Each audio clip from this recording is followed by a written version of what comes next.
Welcome in, everybody, to Inside the Borough. We are back after a brief 2-week hiatus. Kevin Fielder, Robbie Listella coming at you to talk everything FAU men's basketball as the non-conference slate has come to a close as the Owls finished the non-con on a 2-game skid, dropping games on the road against St. Mary's and on a neutral site most recently a couple of hours ago to UCF. Kevin, first of all, how's it going? Happy holidays. Welcome back. How you doing? I'm doing great. I'm doing amazing. Can't wait to talk some ball. Glad to hear it. Yeah, I wish we had, it's been up and down. This team has had, they go 2-game win streak, 3-game lose streak, 2-game lose streak, and then another 2-game lose streak, and they had a loss to Liberty mixed in there as well. So it's really been a roller coaster, but, I feel like a lot of FAU fans are vocal right now, due to the lack of that big win, right? They lose games to 103 Liberty. These are Ken Palm rankings, by the way. 103 Liberty, 79 George Mason, 114 St. Bonaventure, and then 33 St. Mary and 46 UCF. So not necessarily any bad losses, but your best wins come against 124 Pacific and 126 Loyola Marymount. So I do hear where the FAU fans are coming from, right? There hasn't been a big win here in the non-con, second year in a row where you're going to have to win that conference tournament to get back to the NCAA tournament. However, had FAU beat UCF or St. Mary's or George Mason, they would have had done something that no other American team had done this year, and that is pick up a quad one victory. It's been a rough year in the American Conference. So I think, although it hasn't been pretty at times, there hasn't been any super stinkers. And you look at the rest of the conference and you're kind of on par right now, Kevin. What do you think? Yeah, I want to ask this question to you, Robbie, just like open and honest, and we can have this discussion. Let's say FAU beats UCF today, as we're recording this. Let's say they beat UCF a few hours ago. They finished the non-conference slate 9-4. Do we think that they even have an at-large bid then? No. No. Let's say instead of losing to Liberty, they beat Liberty. Do they have a non-conference or a chance at an at-large bid? I don't really think so. The truth is, we can have this discussion about what happened in the non-conference slate, and it wasn't perfect. We can be brutally honest here. It was not perfect. They had some games where I think they probably should have picked up a win. St. Bonaventure, UCF, maybe George Mason. That game was a little bit close at halftime, but they didn't. And now they're 8-5 heading into conference play. But I think that if we're being honest, FAU probably needed to go and lose all but 2 games or win all but 2 games in non-conference play to even have a chance at an at-large bid. And that still would have required a really good conference slate, because the truth is, the American is not doing themselves any favors in terms of having 2 teams in the NCAA tournament, because the team that we expected it to be, which is Memphis, has not looked very good in non-conference play. USF is inconsistent. North Texas is inconsistent. UAB is inconsistent. This is just kind of the reality of things. I don't think it was a bad non-conference slate for FAU. I think it's encouraging that they looked good against UCF, which is a 10-1 basketball team, by the way, in the Big 12. I think it's encouraging that they didn't get run out of the stadium against St. Mary's on the road in one of the tougher environments that they'll have to play this year.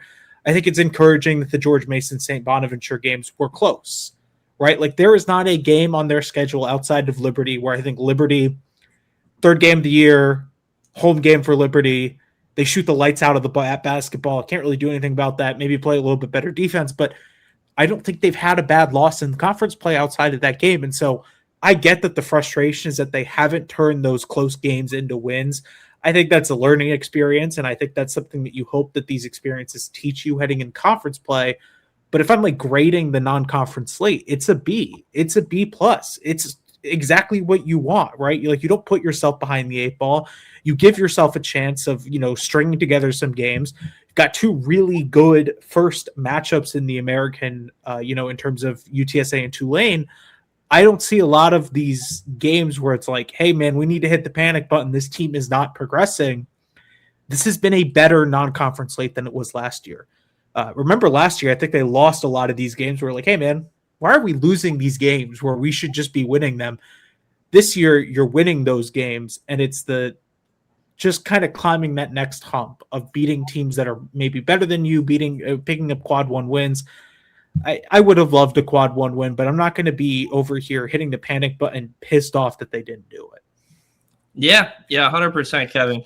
You look at last year's schedule; they lose to a 153 Charleston, 179 FGCU. This year, your worst loss is going to be 114 St. Bonaventure. Your worst loss is a team that could potentially win the A10. But yeah, we'll get into the American Conference as a whole here later in the back half of the show. But in terms of what led to these close losses, there's a couple of things. But to me, we were talking about this beforehand. The injuries stand out, right? They don't stack up. They're not loud injuries, right? Thankfully, right? Nobody's had anything that's kept them out for the entire year as far as we know yet. But, they have started, they've been pesky, right? An ankle here, a hand there, things that are keeping guards out for multiple games, right? Beginning of the season, it was Nico, then it was Kane and Carlisle. And then today, Jake has said after the game, he found out this morning, the Tuesday morning that Devin Vanderpool and Johan Sissoko would both be out. So that's four guards right there who have all missed time. Devin Vanderpool being your leading scorer, and then also Vince Neugebauer, your backup big man, has been out since November 25th. So a lot of injuries there, Kevin. Jake has mentioned, that people are not. I know people definitely won't like Jacobs after the game saying this road trip was a positive for the team. That's a coach, right? You go into UCF the morning against a team that's 10-1, going to be competing for a Big 12 championship, and your leading scorer and your backup point guard are out, right? At that point, as a coaching staff, you might be accepting defeat. And they came out and they took a 14-point lead in the first half. Didn't finish. And you heard, if you listen to the post-game, Jake said he credited UCF for being able to overcome lulls. I think that was a message to his team that they're not able to do that yet. But Kevin, the injuries, they have shown positives in being able to overcome that, right? On the road against FGCU, no Kane and Carlisle last-minute deal. They overcome that. They get a nice game from Nico Moretti from an assist standpoint. Obviously, big game from Devin Vanderpool in a scoring standpoint. And then today, didn't finish well, but early on, they looked to be able to overcome that injury. So what's your thoughts on the injury so far, Kevin? How much has that played a part in the struggles here? I think it's incredibly difficult to judge a team when every single game there's something preventing them from being fully healthy. And the truth is, right, like once you get later in the season, you're never going to be fully healthy. You're always going to have guys battling something. There's always going to be guys who are not 100%. But, you have a game where you don't have your best player in Devin Vanderpool against arguably the best team on your schedule. You don't have Cannon Carlisle for a stretch. You don't have Nico Moretti, who's probably honestly didn't get fully healthy until the last few games of the year. It's incredibly difficult to judge a team when every game there's another person who has to be out and the depth is impacted. And I think we really saw that late in the game against UCF because, you have Elohim who has to play 34 minutes. You have Carlisle who has to play 38 minutes. You're stretching everyone thin because you don't have the depth. And that's not a team building issue. That's an injury issue because if we're being honest, if Devin Vanderpool's healthy, Nico Moretti comes off the bench, and now you don't really have to worry about that. You've got a guard off the bench that you can rely on. Even if Johan Sissoko is healthy, and Johan Sissoko has not been a terrific, consistent player so far, but if he's healthy, you have stretches where Carlisle and Elohim and Nico Moretti don't have to play extended 10, 12-minute stretches where they're the only guys on the court because Langenfeld, Amar Amku, they have not played consistent basketball. They have not shown that they can play, 15 plus minutes a game. And that's been the biggest issue. That's not a Jacobs issue. That's not a player issue. That's just a luck of the draw issue. And it's showing with who they're playing against and some of the issues, right? Like against UCF, it was the second chance points, it was the offensive rebounding. Well, they have a 7'2" center in John Bowl who's incredibly gifted in terms of grabbing rebounds, and you have a size mismatch because your backup center is not playing. And now you have, Maxime Logue, who is, I think, like 6'6", 6'7", a little bit of a smaller big man. Josiah Parker, Devin Williams, these guys who are not tall, lengthy players, and now they're having issues. Or it's the fact that, other teams' guards have great games against you. Well, Devin Vanderpool is out, and today it was Temis Folks, their point guard, or it's these games where it's just someone's out and it's hard to build anything consistent. It's frustrating, but it's not the fault of anyone in particular. This isn't a team building issue. This isn't a player management. It's just the luck of the draw. Sometimes you've got really bad stretches, and the truth is, I think FAU is having and experiencing that bad stretch where so many guys are out, and it's just hard to gauge what this team is supposed to look like, because I think that we've seen when they're healthy to some degree, they play really well. They have really good stretches. The hope is obviously that you get healthy for conference play, because I think if that's the case, we're talking about a different basketball team, just being honest. Yeah, injuries are the one part of basketball you really can't control. And I think what we've seen is them try to find different ways to overcome those injuries, right? You've had games where recently, I look at the UCF game, I look at the St. Mary's game, we saw the emergence of the bigs, and we've seen Josiah Parker really emerge himself since the FGCU game. His minutes have sparked up. Since that FGCU game, he's played 15 plus minutes in every game after playing only 15 minutes twice in the previous amount of games, including 26 against St. Mary's and 20 against UCF. And although, UCF, it wasn't the prettiest game for him, against St. Mary's, a team where the big man, I'm blanking on his name, but their big man is solid for St. Mary's. And Josiah had 17 and 4 rebounds off the bench in that one. That was a big game for him. Logie, he's starting to heat up. Jake is a couple weeks ago, he was talking about he needed to improve his practice habits. And here he is playing 18 minutes against St. Mary's as well. 6 and 9 from the field.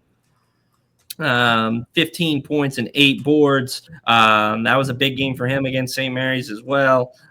So just back to back, 2 big games for those guys. So and then you look at Pintalon as well, having another big game tonight. He was starting to get aggressive from 3. That's important.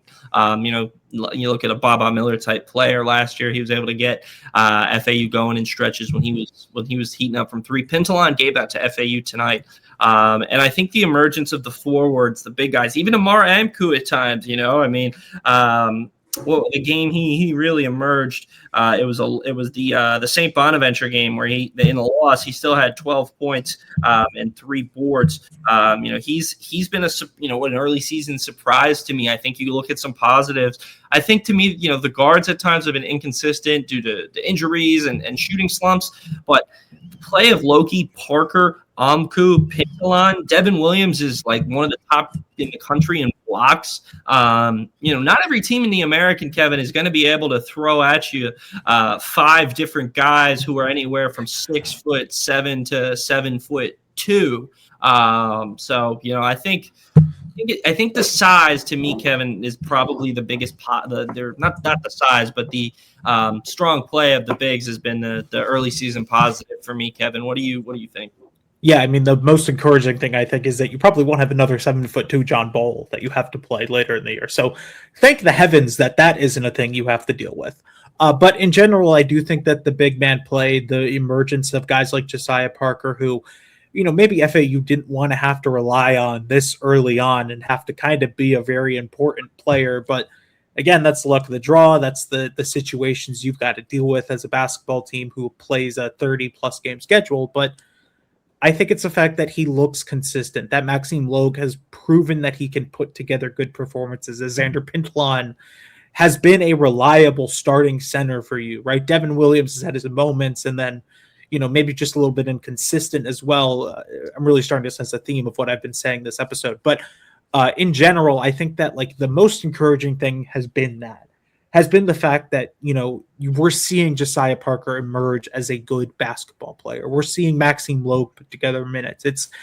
It's now the ability that if you get healthy and you find a way that you can have a couple games with at least everyone active, maybe the encouraging thing is that, hey, this can turn around because you no longer have a team of, bits and pieces and guys are having to play out of position.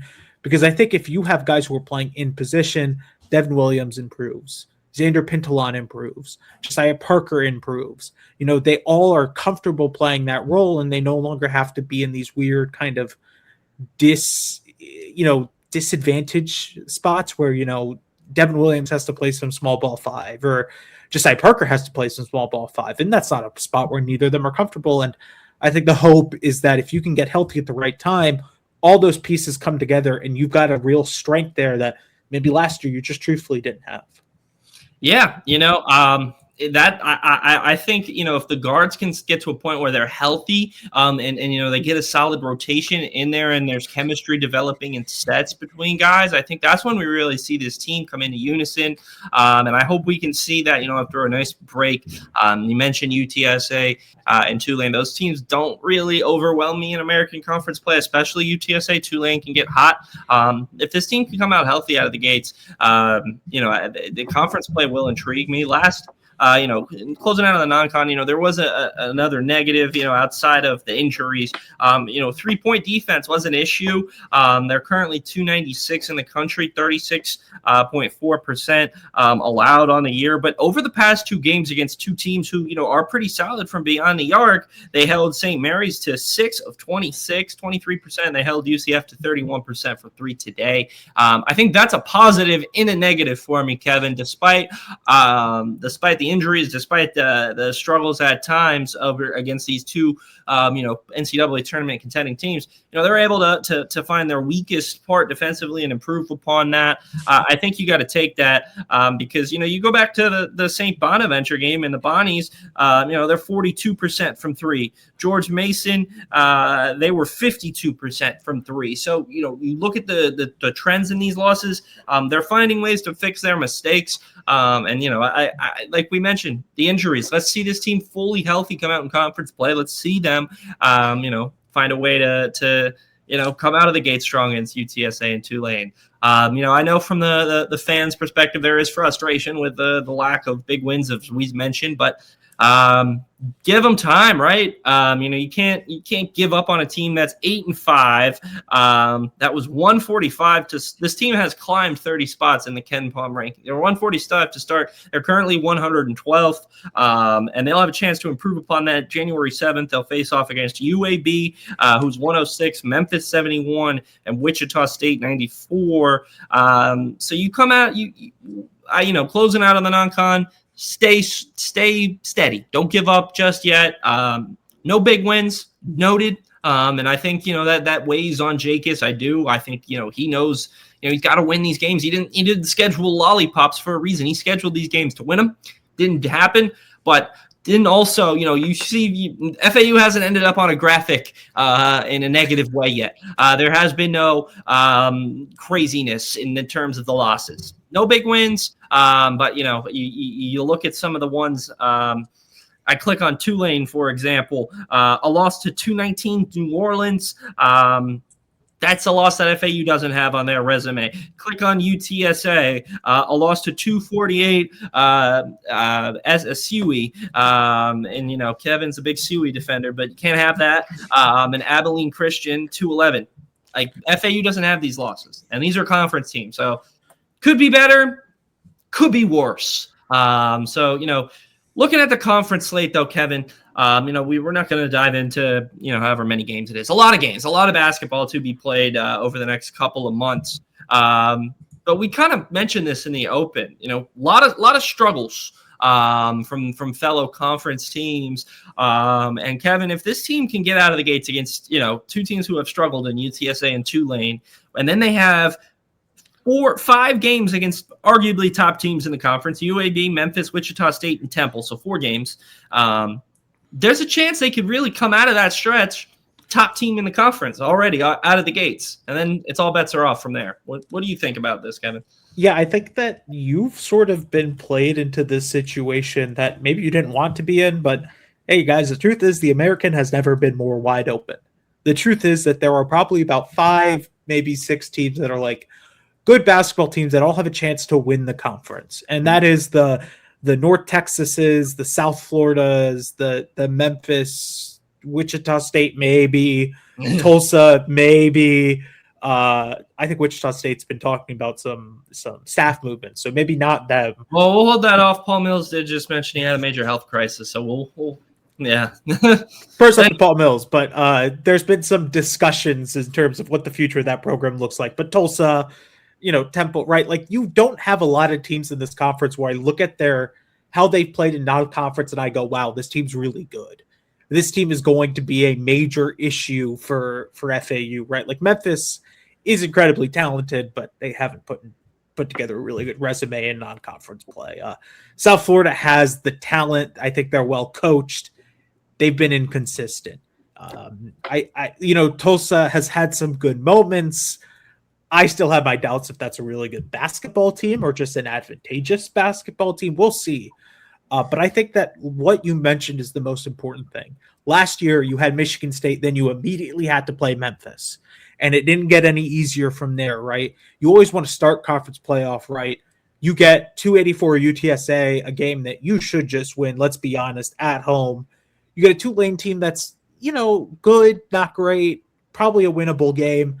Then you get those tough games, but it's the ability to build that momentum, to stack together the wins. And you know what? Are you going to go out of this 6-game stretch 6-0? Probably not. Can you go 4-2? Can you go 5-1? Can you have good enough moments where you turn those close losses into wins? You pick up some good wins. Suddenly, right, you hit that late January, early February stretch. You've got a chance to actually compete for the top of the conference in terms of regular season, championship and conference championship seeding. But in general, I think that this is a really good stretch for FAU. The luck of the draw is in their favor this year because I'm looking at this schedule. There aren't a lot of stretches where you have just tough team after tough team after tough team after tough team. You've got to play, USF, and then you got to travel to Memphis, and then you got to go play North Texas, right? Like, the tough games are sandwiched between the weaker opponents that you should be winning. I think that's the most encouraging thing, honestly. Now you get a chance to stack together some good games. And Jacobs won't tell you this because he'll tell you that every game on the schedule is a tough one. You can't take any opponent lightly. The fact that you don't have to start with Memphis, that you don't have to start, with the toughest opponents in the conference, thank God, because I think that that's a little bit more dangerous than having to start with UTSA and Tulane. And hey, man, there's a chance to stack together some good games. I'm looking at the KenPom, record or the win percentage thing where they kind of predict who has the chance of winning. There aren't a lot of games on this schedule where they're just complete underdogs. It's the Memphis away game. It's the Wichita State away game, last game of the year. Those are like the only 2 games where they're like complete major underdogs. Every other game is within reason. I think that's really encouraging because that proves that this is such a wide open conference, and FAU is well within the mix. If you look at KenPom rankings, if you look at how each team has played through non-conference play, to maybe be the best team in the conference if things go their way. But I think that's probably projecting a little bit too far in advance because none of these teams have played a conference game yet. Everything can change 2-3 games in, but I'm really encouraged by what FAU has going for them. And I think that's the biggest thing. If I'm like going to calm down fans who are a little bit frustrated with things, hey guys, this is the most open the American has been in probably 10 years plus. If you want a situation where you can stack together some wins and maybe get into a spot where you can be the best team in the conference, this is the year to do it. Thank the heavens. Maybe you stack up together some wins, and now you get an 8-day rest in between, this past game against UCF and that first game against UTSA. I'm incredibly encouraged by what you have going, and I think that there's a chance to stack together some wins. We'll see. I mean, it's going to be tough if they're not healthy. I will say, conference play is not the thing you want to go into where you're undermanned. Encouraging, like I said, the way they close non-conference with their biggest weakness being that 3-point defense defensively for them to perform strongly there. That's something I want to see them build on heading into this conference play stretch. Because if they can address that defensively, I think we see their size advantage come into play here once we play some of these teams in the American. There's not too many teams where I look at and I'm like, FAU is going to be severely undersized. I think this is a really, like I said, I understand the negativity, right? You go from two straight NCAA tournament appearances and you go to back-to-back non-conference slates where, frankly, it wasn't thrilling, but it wasn't awful either. But there's a chance for them to really kind of redeem that lack of thrill here and pick up some big wins, right? You mentioned that Memphis game not being that first game of the non-conference slate. Last year, I think it was a Tuesday, December 31st, middle of the afternoon game. This time, you'll get Sunday, January 11th. All the students will be back. Penny better hold on to his water bottle. That place will be rocking, right? I think one thing the fans will stoke it up for, which I think the fans have been pretty great for all the home games so far, in my opinion.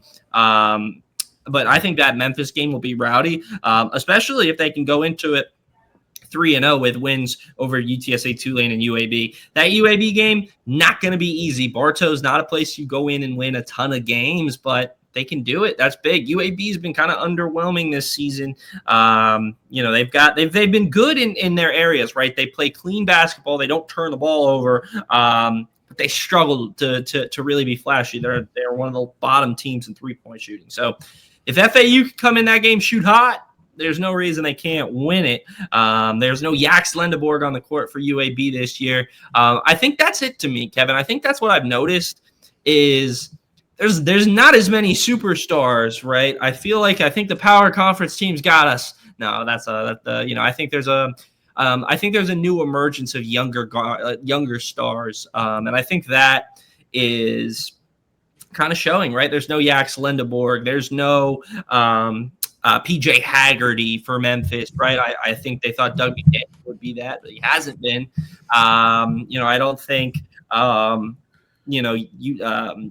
anyone on Tulsa has been too stand out. I think they've been more of a team effort. There's no real superstars that you go into a game and you're like, man, what are we gonna do? I think Jacobs can flex his coaching skills. I think if he can come in here with a healthy team, like you mentioned, Kevin, I think there's a chance here. But what do you want to see this team work on the most, kind of closing out here? They've got a week and change. I mentioned the 3-point defense. Hopefully they get back healthy here. But outside of those two things, is there anything else you want to see this team address before they take the court for conference play?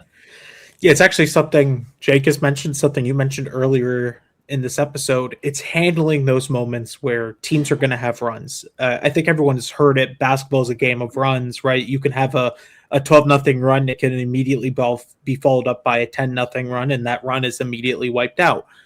The truth is the good teams, and we saw this when FAU was making the Final Four, making the NCAA tournament. We've seen it with teams that go on runs in the NCAA tournament. I think last year, right? Like all the teams that made the Final Four, UConn at their peak, what they were able to do so well is just handle those moments. If you're going to have a 10-0 run, that's fine. But you immediately follow that up with a 5-0 run yourself, right? Those little mini runs that really change games. Because the truth is everyone looks at the big runs, the 13-4 runs. I think today UCF had like an 18-3 run. Those are the runs that are going to get defined when we look at a box score. It's a quote unquote kill shot runs. It's all those things, but the good teams stack together mini runs.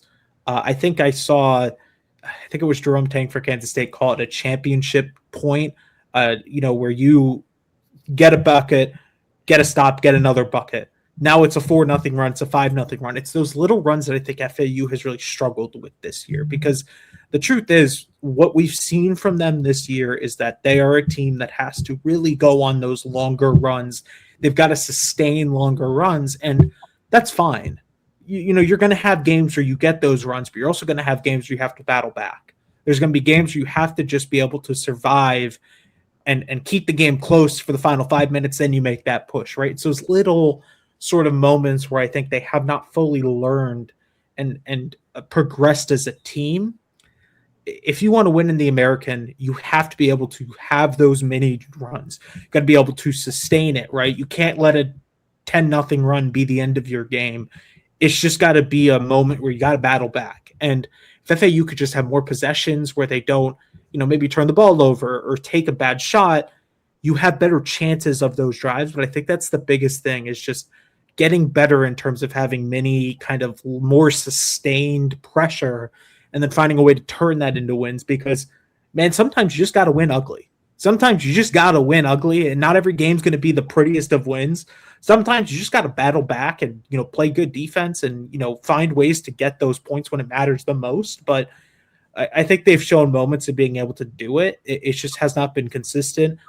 Hopefully, as you start conference play, you can have a little bit more of those moments where, maybe you have a bad first half, but you can have a strong second half. Or maybe you just have a game where there aren't long runs, but you have a lot of 5-0 runs. You've got a lot of, I guess we'll call them championship points, where it's just, a score, a stop, a score. Those kind of mini drives and mini stretches are going to be the most important thing for FAU, because if they can find a way to put that with some of their high explosive, fast-paced offense and, aggressive defense, we're talking about a team that could be, one of the better teams in mid-major basketball. But you got to find a way to do all of that, and I just don't think FAU has done that yet this year. Doesn't mean they can't. We'll see what's on tap. My last point here, and it hasn't been mentioned yet, shame on us, but the emergence of Devin Vanderpool as a top scorer, I think, has saved FAU. I think in a lot of those games, he has been that guy. He was not that guy against St. Mary's, struggled from the field, and then he was hurt against UCF. So hopefully he gets back full strength. I mentioned, not a ton of superstars in the American. He's been that for FAU. He's been nearly every game, top of the scoreboard for FAU. And if he can get back healthy and continue that in the conference play, he's got a chance to be potentially Conference Player of the Year. Now, we'll see. Defenses in the American tend to amp up, and they need everybody. But I think his emergence has definitely been huge for FAU this year. And alongside the recent emergence of the bigs, I think those are my two big positives. Injuries and early three-point struggles defensively, probably my negatives. And, the inability to finish off those big games, as you mentioned, that's definitely something this team has to work on, because every game in the American is going to be close. And you don't want to find yourself on the bad side of one-score games every night out. That just demoralizes you. So they got to find a way to win these close games. We'll see if they can do it. Folks, that's about it for us here on this episode of Inside the Borough. We'll be back most likely after the new year, maybe next week. We'll see. We'll see if football gives us any news. Hopefully, we got Caden Veltkamp back for another year here in Paradise.